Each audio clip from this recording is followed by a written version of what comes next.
it certainly appears that languaging the pointers when they're coming out of the natural state itself seem to have some impact. Yeah, I think my take on pointers is the simpler and more direct they are, without diverting from the essential message, the greater the chance that they can make that impact, particularly if we're interested and we've been looking into these things and we're deeply interested and curious about who we are and about what's being pointed to. Then a few well-placed pointers can really do the trick, can be quite helpful. And again, especially if they're not mixed in with all kinds of inessential secondary topics. And that's what I've always tried to do in sharing about this, in writing about this, in talking about this. And the reason why is that is what was done with me. That's what Sailor Bob did with me, and I think which was so valuable. So I figured I might as well return the favor by continuing that, to never stray too far from the basic essential message, which is what you're seeking, and what is being pointed to is in fact what you already are. So I always come back to that over and over again. And sometimes if there's somebody that's open to that, is interested in it, that may be enough to point out what needs to be seen. Yeah. So when I first heard that from you, you shared it very much the same way that Bob shared it with you. It was remarkable in that I had never heard it put that way, that you are what you seek is something that lots of people have said over the years, but the seeker is the one who's in search of himself and all those kind of ways of putting it. But to point out what that actually is, that had never really been done. So maybe we could, and you covered that very well in the earlier podcast, but I don't think a review of that would hurt a bit. That to know that the truth of what you are in very clear and simple terms, that what I am is this awareness of being, or being awareness. Yeah, and I think one of the things that we're often doing as a seeker, when we view ourselves as a seeker, is we're engaged in all kinds of activities and considerations and thoughts and stuff that are really not much to do with the essential message. We're pursuing experiences, we're going to different events, we're studying different things. We're hoping something will happen, and we often don't know what that is. There's just a vague sense of, gee, I hope something happens to me so that I can, be in some state that I envision or imagine to be the freedom or to be whatever the understanding is. And we invest a lot of energy in those kinds of things that turn out to be not particularly meaningful in terms of the essence. And so there's two things going on with these pointers when we're first coming into this is we need to hear that those things that we think is what the essence of the spirituality is not what it's about.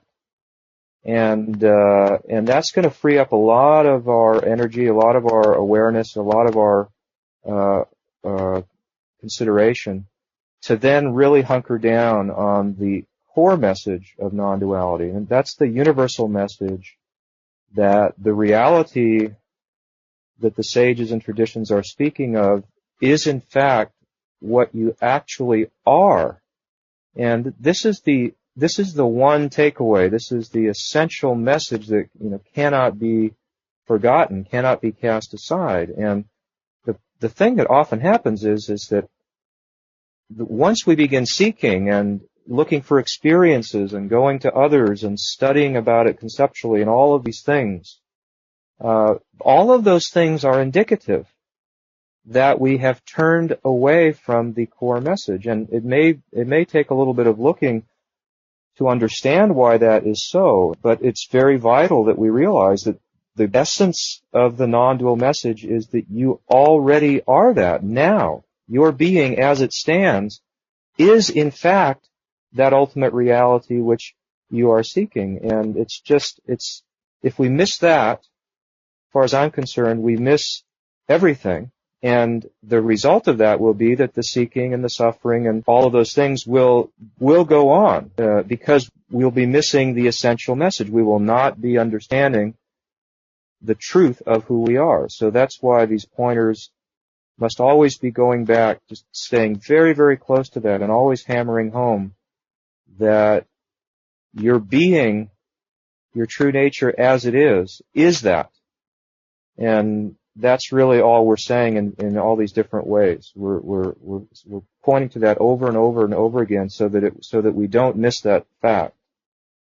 And then what that means is we come back to now, we come back to our immediate experience to just have a look and just make sure that it's clear what our being actually is, which is, the question you were bringing up. And so we're kind of clearing the brush away so that we're not dealing with all these extraneous issues. And then once we're doing that, then we're just coming back to right here and now to just take a straight look in and see for ourselves what is the nature of this being or this true nature that we already are.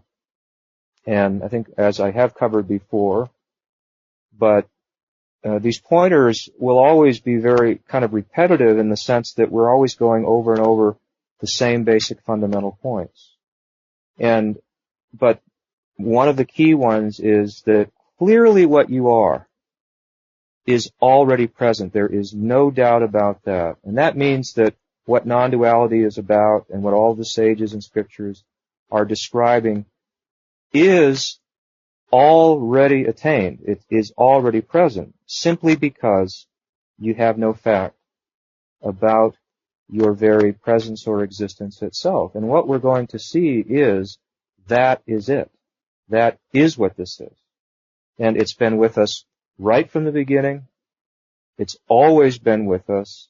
There has never been a break or a moment in which we have been outside of our own existence itself. So that's the good news. And that's why this becomes very, very simple if we can just hear and appreciate this message. It suddenly occurs to us that everything this is about is already present. And that's a wonderful revelation, just a marvelous insight. And that's what allows this recognition to strike home.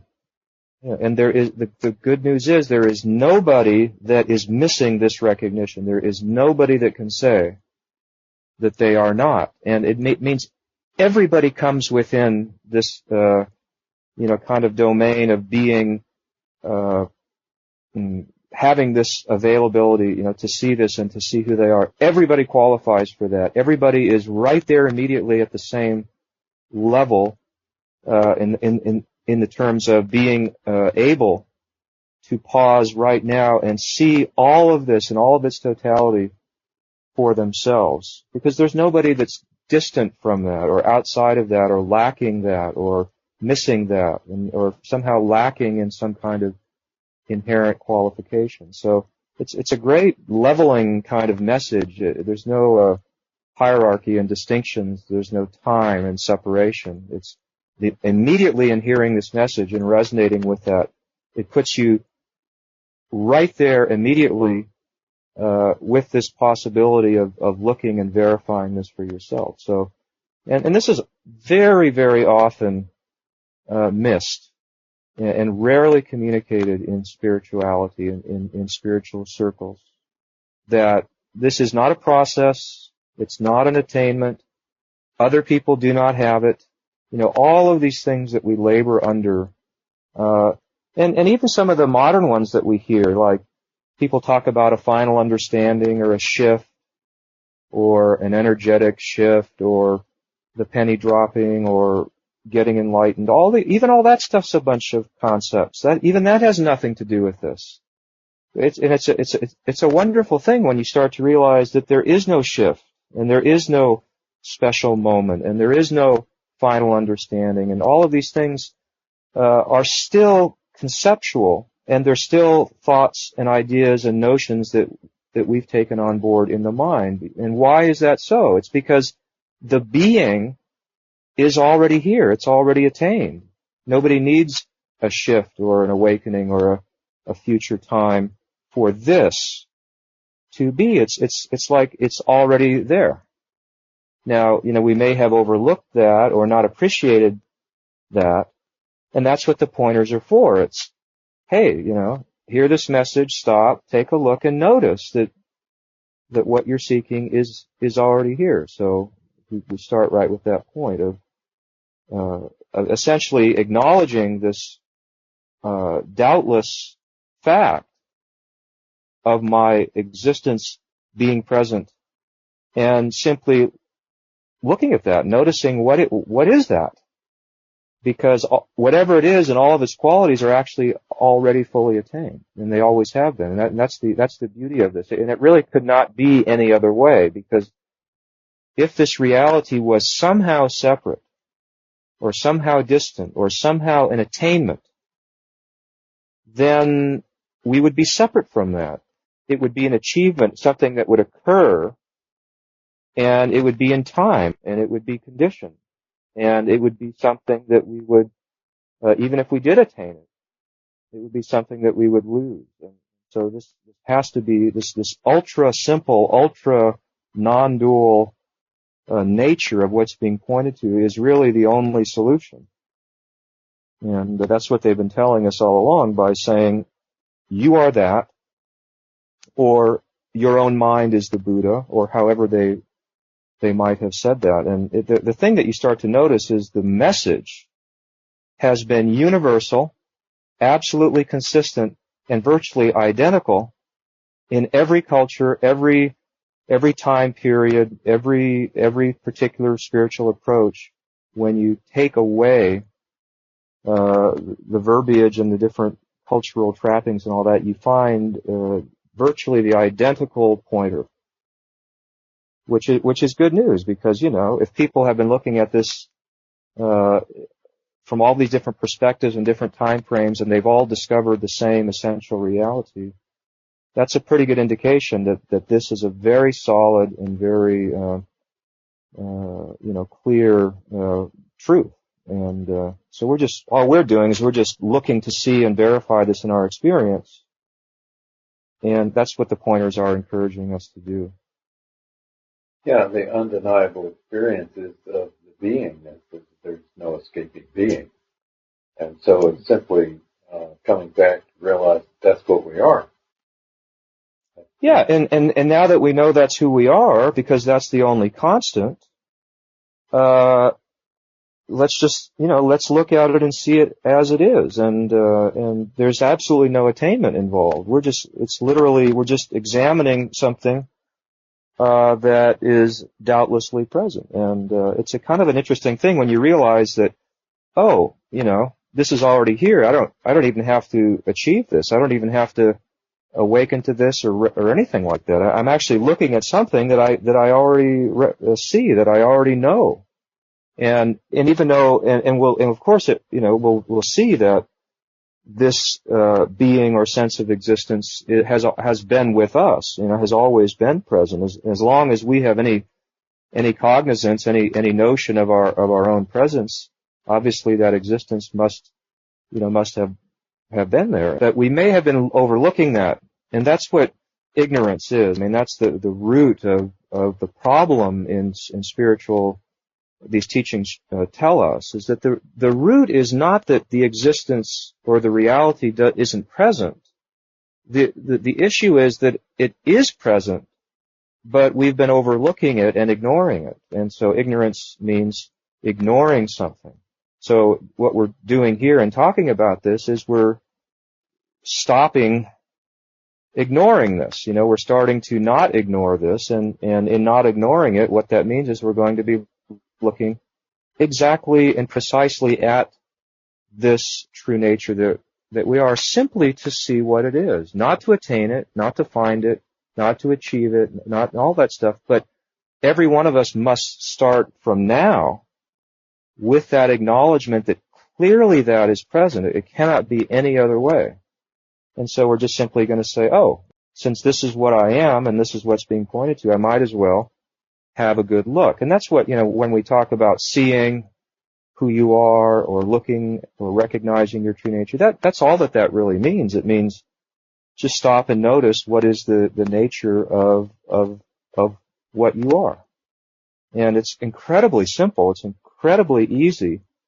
Even though we may have overlooked it and missed it in the sense of not noticing that. But the truth of it is that when you hear about this, and it's stated very, very clearly and directly with no duality in it, it's about the easiest thing that you can do, because it's the inescapable constant that you can never be outside of that. So it's like falling off a log, as they say that phrase. It's very, very easy. It's a quote that Ramana Maharshi said one time comes to mind. He says, this knowledge of the self is as easy as looking at a piece of fruit in the palm of your hand. Or he said it's actually easier than that. So, because this, he says, if you're looking at something like that, you've got to have a hand and a piece of fruit and your eyes and all the perception and all that. He says, looking at your being, noticing that is actually easier than that, because you don't even need any of that stuff. You don't need any eyes or any hand or any thoughts or anything like that to know that you are. So he actually said in this poem, self-knowledge is the easiest thing there is. And that baffled me for many years, until I met Sailor Bob, right? And so he had this pointed out from his teacher in person and directly, and he was able to convey that by that simple statement of, do you know that you are? That simple question, which everybody knows, of course. And he just confirmed that by saying, well, that's what this is. And a little sentence like that, one statement and an immediate intuitive answer, that was just a few seconds of a dialogue. I mean, literally 30 seconds. And then realizing, well, that's what I've been looking at. That's what I've been searching for and reading about all these years. That's what this is. And now I know that. That's the thing that I didn't realize at the time. And then everything just falls into place, because now you know where you're looking. And then you see what I saw, and what any of us can see, is this being has all of these qualities to what it is, like in the that it's present and conscious and unchanging, and it's not a thought, and I already am that, and it's effortless, and I can't get out of that. All these things, they just come pouring out of this immediately as we begin to notice and see this for ourselves. Yeah. And then we realize what all the scriptures and all these traditions have been saying.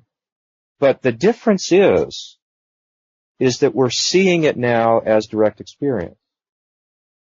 And I hope that's what people can do in hearing about this as we talk about this, realize that they follow the pointer, but then they realize that now they are seeing for themselves as direct, immediate experience. I know that I am. I know that I'm present.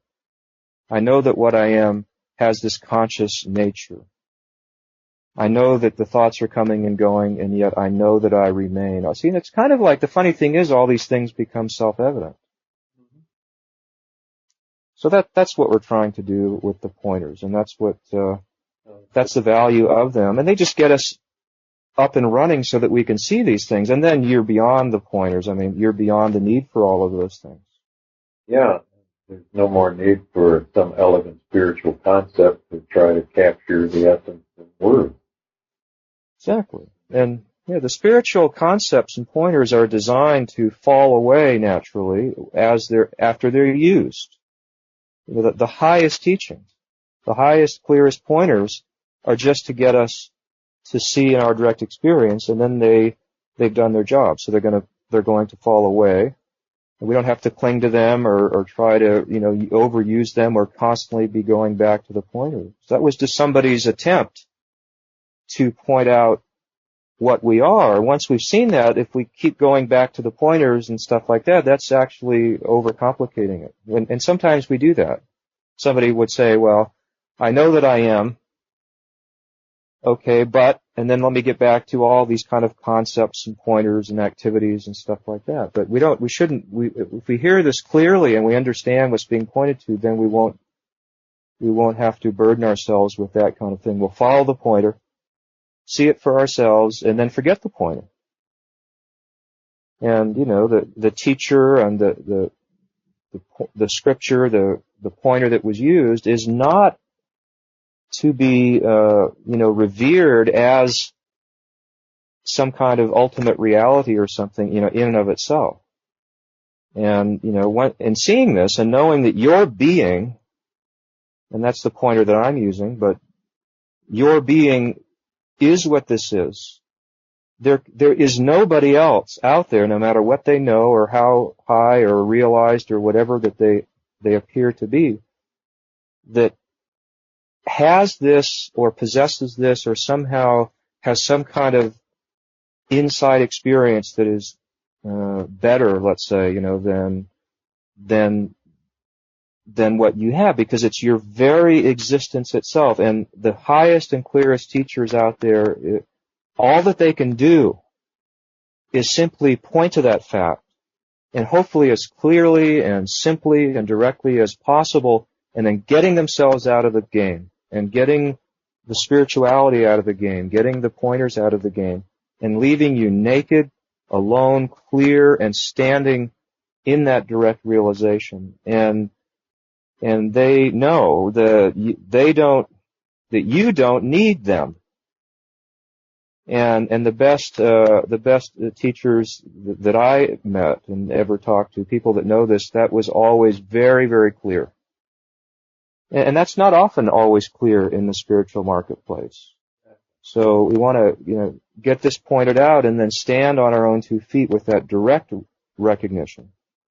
Kind of standing on no platform, standing on no thing, right? That's right. Because you are that no thing. Your natural state is that no thing. And, it's, here you are that. And those texts, those classical texts always end on that revelation, thou art that. And there is no teaching beyond that. I remember that you and I talked once about someplace or other where the conversation was on the ancient phrase Sat Chidananda, being consciousness, peace, whatever, however you translate it, and that you had found somewhere where maybe it was Adi Shankar or Ramana or someone said, and that isn't it either. Mm-hmm. Even Sat Chidananda is not it either. Because exactly, it's not really an it that is something like a thing. Yeah, Sailor Bob says it very clearly, and it's very helpful, easy to grasp, and that is the idea is the word is not the thing. So that means the description and the word, the concept, whatever it might be, is only a pointer, is not actually what the thing is in and of itself. So our true nature, in its most essential reality, is not a word. And, we use these words like being and consciousness or the peace, all of these things, emptiness, no thing, changeless, eternal, whatever it might be, the natural state. And, those are just pointers to guide us to follow along and notice that which is here right now, which is even prior to the description. And we're going to see that, that the word consciousness or being or whatever it might be, that word is actually not what you are. And so that's when the pointers themselves kind of self-destruct and they fall away. And you realize, all of those pointers were just somebody's attempt to try to point this out, to guide us toward recognizing our own presence, our own existence. But we're not to cling on to these pointers, like saying, what I am is Satchidananda, or what I am is emptiness, or what I am is no thing. Because that is the second you conceive of that, it becomes a concept that's just an appearance in the mind.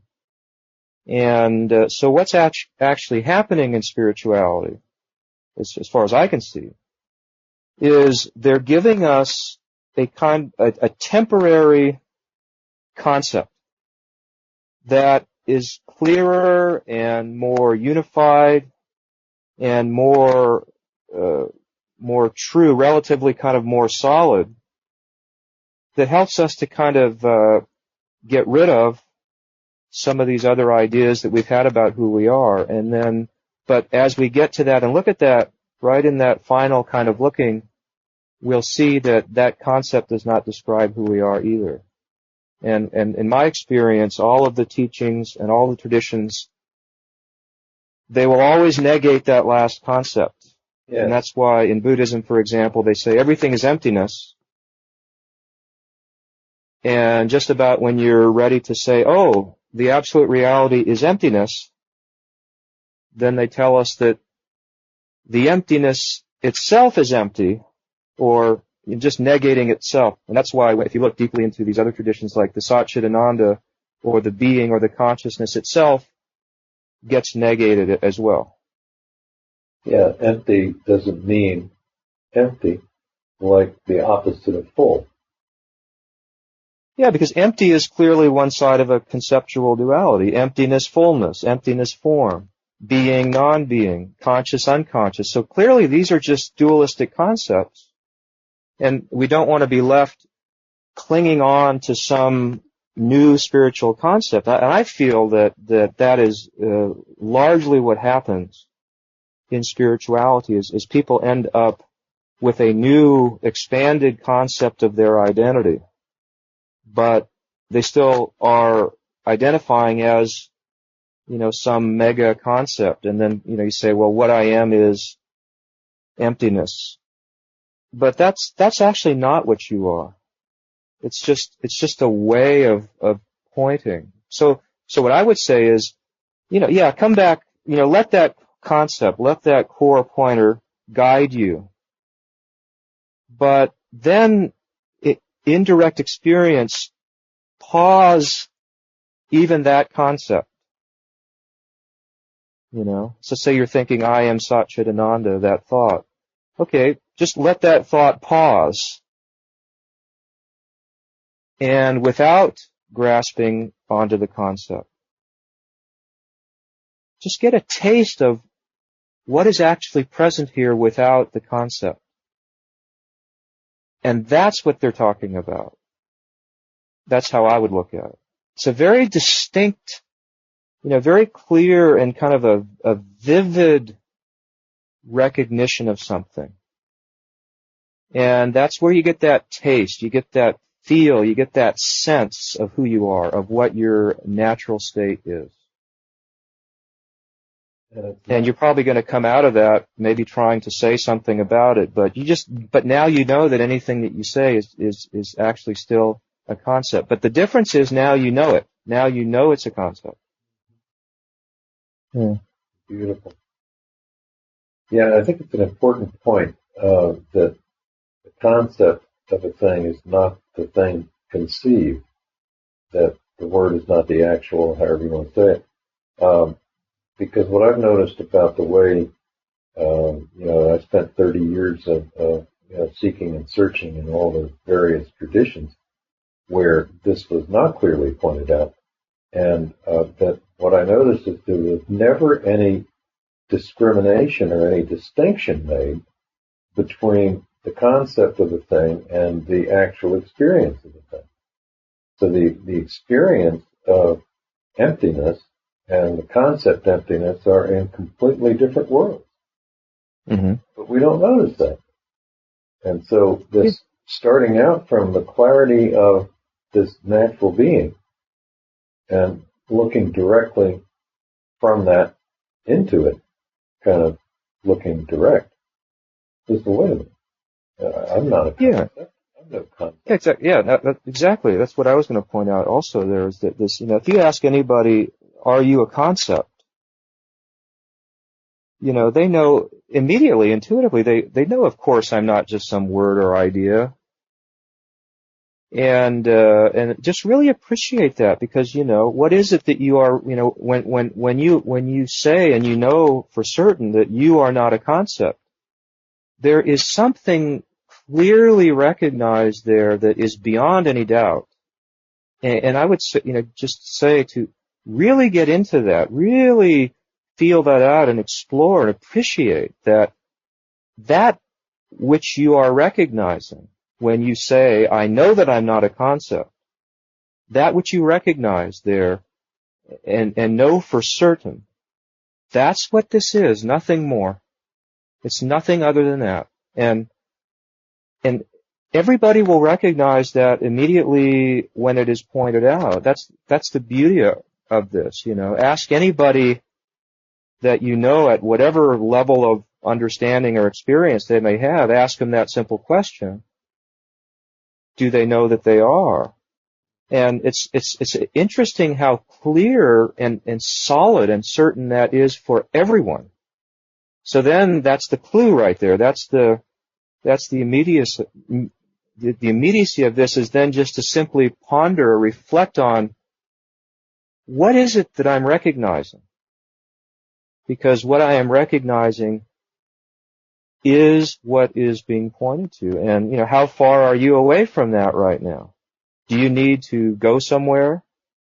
Do you need to practice anything? Do you need to have an experience? Absolutely not. And everybody would know that. Ask that question to anybody.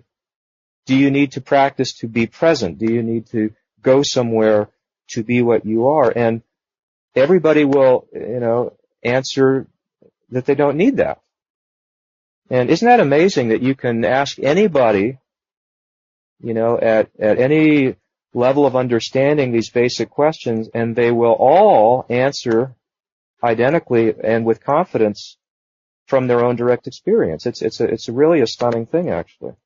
When we devolve experience to concept, then we want to answer the question with an answer that we then take on board as some identity. Whereas what you're pointing out is that in direct, actual experience, there can't be any concept that can be what I am or what you are. Yeah, and so that they say, or we've read that, they talk about reality as being non-conceptual. And that's just a way of trying to, it strips away the conceptualizing process to reveal this immediacy of this natural state of our being right now. Now, that is the purpose of spirituality. That's, if you look at Buddhism or Hinduism, Vedanta, whatever, when you really look at it, all it is, it's a pulling away of every concept to show you what you are. It's like, it's like taking off all the clothes and all of the ornaments and all of the costumes, and then taking that mirror and just putting it in front of you so you can see, what you are without the concept. And also the beauty of this is we don't have to get rid of the concepts or get rid of the mind or anything like that. It's just that there was a little bit of confusion in mixing up our essential identity as a concept. So we're looking at that and clarifying that. But we still have the body mind and the concepts and all the functioning is going on, and there's nothing wrong with that. There never was anything wrong with that. It's just that we're no longer confusing our identity as some mere concept. We're no longer confusing the menu and the meal. Yeah. And that was the only source of suffering. Because our natural state, and we'll see this as we look at our being, as we see it even now, that this being has no confusion. It has no doubt. It has no seeking. It has no suffering. That's why they've always just tried to describe it as peace and and bliss and unity and all this stuff. I mean, so what we find is all of those attributes is already what you are. You know, and the only reason that we missed that is we took ourselves to be some limited concept. And that's all that we're doing. We're not getting rid of the concept, but we're just through this simple understanding, we're recognizing our true position in relation to that concept. So I'm no longer saying that this idea is what I am. And that's all. Because without that, there can't be a problem.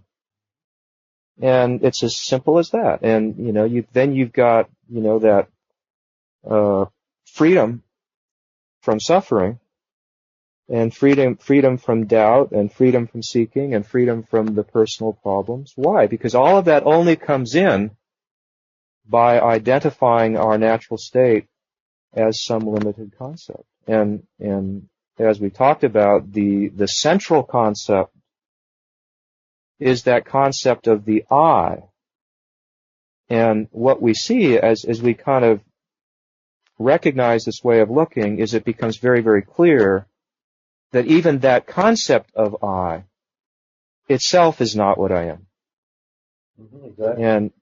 And because that's the root concept, and because that's what all the limiting ideas attach onto, that's why we only need to see that. We don't need to see and analyze and you know, kind of mess with all of these other leaves and branches. We just if we look straight at that root idea.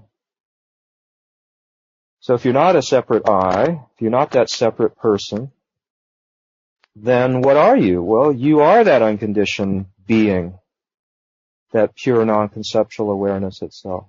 Yeah. I'm really, really glad you talked about not throwing out the concepts, though, because I think a lot of, quote, seekers tend to think, well, once they get this experience or this direct seeing, being, knowing of the non-conceptual beingness itself, then they want to negate concepts. Well, the way, I think the simplest way I've ever heard it put is that you can't even get out of the room you're in without this whole world of concepts, because there's no such thing as outside except as a concept. So we don't throw away concepts, do we? We just recognize that we are not any concept at all, and that the I concept is that the I, which is non-existent as a thing, it seems to me that this I is something like a superstition, or something like a belief that the earth is flat. Or you and I once talked about pre-Copernicus, the belief that the sun rotates around the earth. But we didn't recognize that as a belief, that we thought that's something we knew. And I think in the same way, my own experience is that I didn't believe that I was a separate I. I knew myself as a separate I. I really knew myself as that until, you know, then I started looking at it in this way and saying, well, wait a minute. Maybe what I know isn't necessarily real. Mm-hmm. What if what I know, like the earth is flat, is not necessarily real? What if the I is not necessarily who I am, even though I know myself to be the I thought? And that made a big difference for me in looking at this, is to challenge that I directly. Mm-hmm. Yeah, this kind of teaching or pointing, or, you know, this whole recognition comes alive, I think, for us when somewhere along the line the question has started to arise about, wait a minute, who am I? What is my real identity?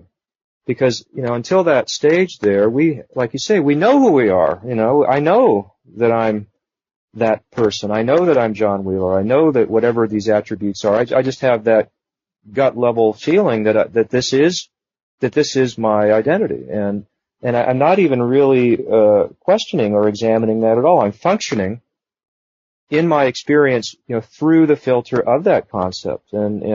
But somewhere along the way, for whatever reason, you know, it may get challenged a little bit, or we may begin to wonder about who am I actually? And then these kinds of pointers will start to be tremendously interesting and very, very valuable, because what we'll actually find is that our problems in life they're all going to tie back down into this assumption of being this concept of the separate I or the separate person. And as we begin to look at that and shine that light of curiosity and attention to investigate that, the whole thing starts dissolving like a house of cards. It rapidly begins tumbling down, because it's completely fallacious and is not cannot be substantiated on direct evidence.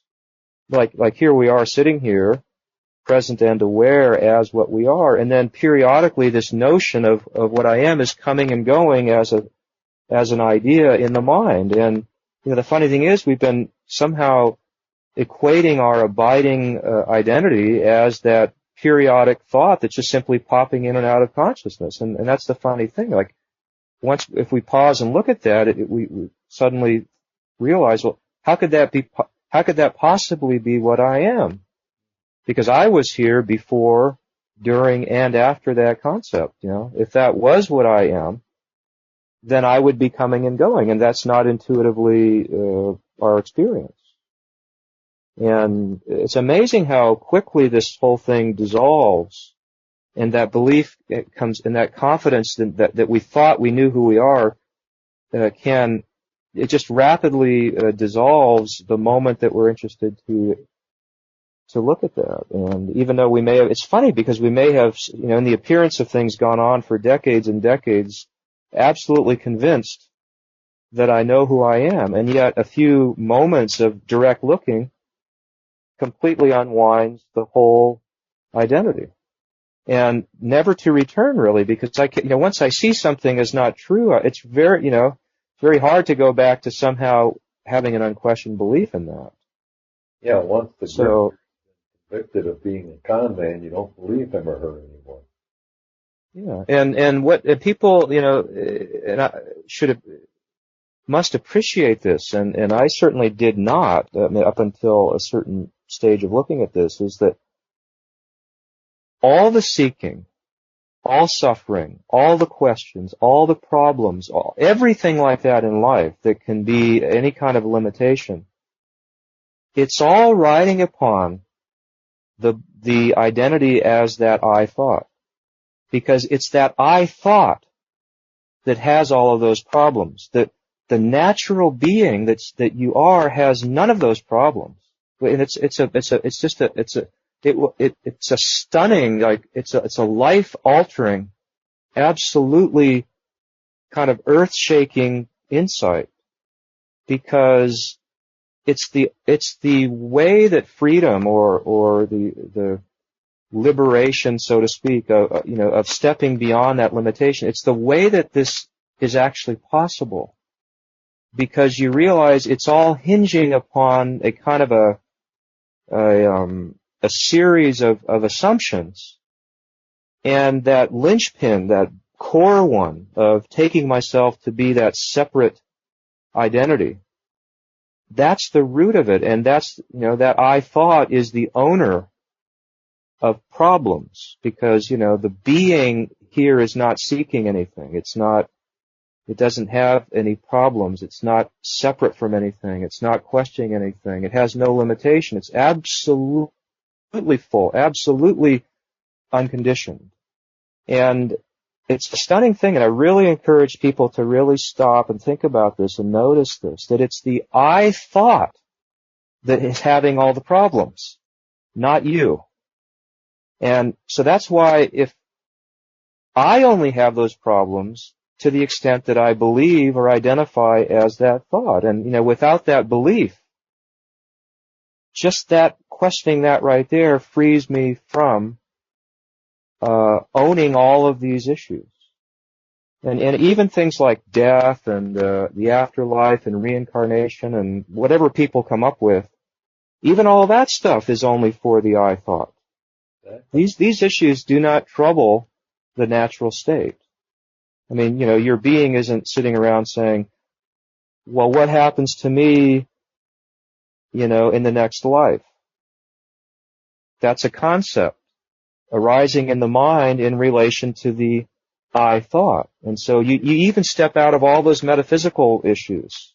It would be no different than asking, well, what happens to me in the next minute? Yeah. Where's this me for whom there's a future? Exactly. And, if you look straight at the being, like we're, encouraging to do here, and we'll realize, well, that being, there's no change in that, between now and the next minute. So, who is that one who is concerned about the next minute? That's the image of what I am, of that sense of I, that image, that conceptual image in the mind. And so the idea really is, well, what's going to happen to that in the next minute? And then when you realize, well, that's just an empty image that's constantly coming and going with no substance anyhow, who cares? It doesn't matter what, it's just popping in and out of consciousness anyway, as it's always done. It's not even a living thing. It doesn't have a birth or a death or a future or a rebirth or whatever it might be. I mean, it doesn't even really apply. I mean, how can a concept have a birth? I mean, how can a concept die? I mean, it's coming and going like that, but who cares? Because it's not, it's not alive. It's not a real thing.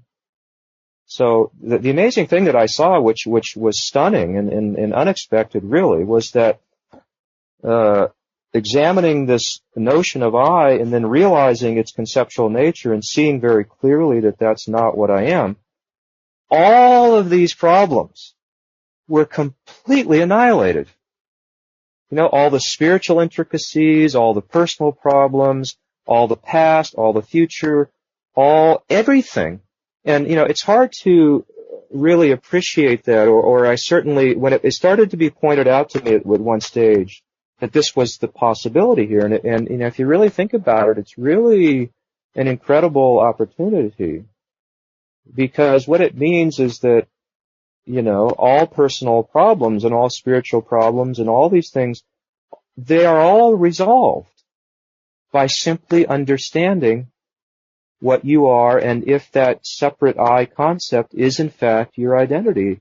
And you don't even have to try to resolve all those things. They automatically resolve themselves by simply seeing the very clear fact, that concept is not what I am. And so, I mean, I'm a big believer in, the path of least resistance. If we're going to put in a little bit of effort or a little bit of understanding, let's put it right at the core of that so we get the most of a payoff. So to see that you've never been a separate self and that you, in fact, are that unconditioned reality, as far as I'm concerned, is like the biggest payoff you could get. Yeah. So why not, let's go ahead and put a little bit of investigation on that. And it's not difficult at all. It's actually quite simple. And that's what we're talking about. And that's why, people say, well, there's nothing to get and it's all the same and it doesn't matter whether you suffer. And I mean, these things are so off the mark. I mean, they're so incredibly out of accord with what this really is about. Yeah. Because, why would Buddha speak for 45 years? Why would Nisargadatta talk? Why would Sailor Bob talk? Why would all these people share this message if there was no value to it, if there was no meaning to this? Right. So there's an incredible meaning, there's an incredible experience that is available with this stuff. And it's direct, and the beauty in what you share is the simplicity of it. That keeping it really, really basic and simple, without adding all sorts of dogma, without adding all sorts of conceptual verbiage that, trying to describe, et cetera, but just to stay with these basic points. It's so obvious when it's pointed out in this direct fashion. Yeah, that was my experience too. The funny thing is these points, they're self-evident, really. I mean, they're inescapable. And they don't even need to be figured out or understood or puzzled over. I mean, they're just really, look at this fact. and see it, and the moment you look at it, if it's, again, if it's on target and it doesn't have all these complexities to it, you can't help but notice these things. I mean, you can't even, even if you don't want to see them, I mean, if it's that simple and you just have a little bit of willingness to look at it, you still can't miss it, which is quite interesting. So, and I do find that basically that, in my experience, that in spite of all of my spiritual background and all that, that I actually it had never been presented with the simplicity, with that clarity to it. It was always mixed in. It was kind of a mixed bag of, a couple of good pointers and then a lot of other crap that I found in the end was completely useless. And so why not stick with the basics, stick with what's simple and clear, which cannot be really doubted and is very self-evident. And I think that's what we want to do in terms of if we're sharing this with our friends, if we're talking about this, if we're writing about it, if we're trying to, pass along whatever understanding that we've seen with this stuff, is that we, to always strive to keep it direct and simple. And you notice I've never talked in any of this about a future time. I've never talked about an awakening or an enlightenment. I've never talked about a process. I've never talked about levels. I've never talked about teachers who have it, and all of these things, which are just they're how would you say, they're the kind of standard fare, like the thing that drives the professional spiritual marketplace is all of these kinds of concepts, and we're not using those. Exactly. And I hope that people might appreciate that, because oftentimes people make an assumption that what they're hearing in terms of the common typical spiritual presentation, I've heard it many, many times. Oh, that's just the same thing as this. Oh, they're saying the exact same thing as this. Not at all. And and that's just because we often don't appreciate there's a very distinctive perspective coming through this, and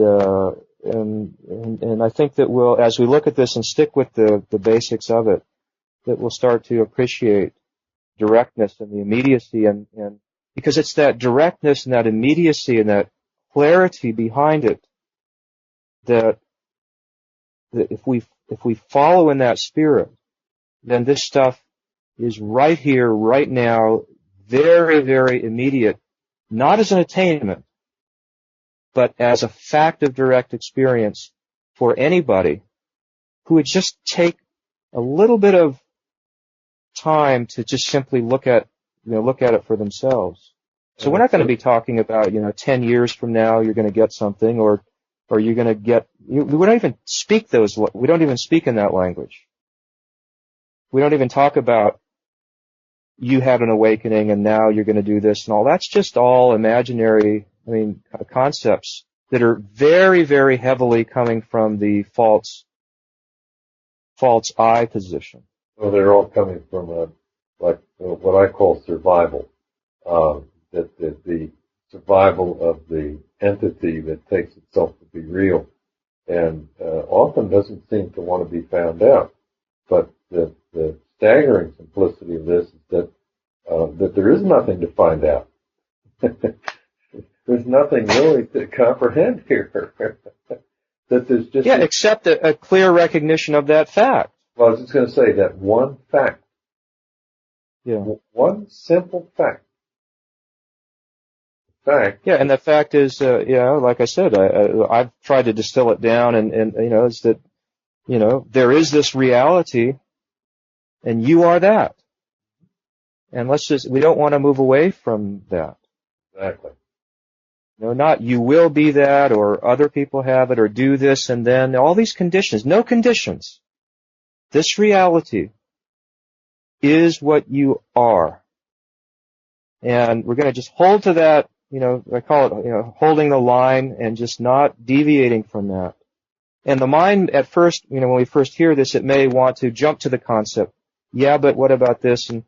But so-and-so says there are levels and something has to happen. So the mind, what it's doing is it will be moving away from the central point a little bit. That's the habit of it. So we're going to say, no, let's come back and look at the basic reality. So somebody says, well, yeah, but this takes time. Okay, let's look right now. How much time does it take to be what you already are? And that just blows that concept out. Oh, okay. Yeah, but isn't there a final experience that happens to me and something like that? Okay. So this being that you are now, is it an experience that happens? Okay, well, no. Okay, so that blows that one out of the water. Somebody says, I need to awaken. And they say, okay, well, let's look at our being right now. Are you awake? Are you aware right now? Yes or no? Oh, my being is awake. I am that awareness okay, so that blows that concept out of the water. And that's how you can look and, dismantle any of these, when the mind wants to jump out to a concept. Just, okay, let's take a look and see if that concept is true in the light of our experience. And what you always find is every concept is false. And you've never contradicted thou art that, if you want to say it that way. Sure. And you do that a little bit, and, you kind of start to realize, it dawns on you, wait a minute, all these concepts are false, and I already am that.